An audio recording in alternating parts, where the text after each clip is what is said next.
আপনার কেমন লাগছে ভাবি, কি চাচ্ছিলেন? আমি চাচ্ছিলাম ভালো পথে ফিরে আসুক। সুন্দরবনের নেমে না এগুলো বলেছে আর কি।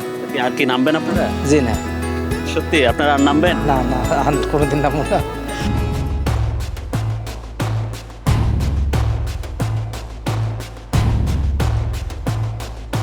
কি পরিমাণ অস্ত্র শস্ত্র আছে আপনারা, যেটা সরকারের কাছে আপনারা জমা দিবেন?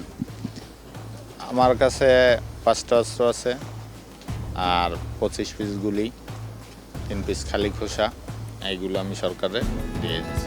আপনার কেমন লাগছে ভাবি, কি চাচ্ছিলেন? আমি চাচ্ছিলাম ভালো পথে ফিরে আসুক, সন্তান নিয়ে আমাদের নিয়ে ভালোভাবে থাকুক, এতটুকুই আশা ছিল সবার কাছে।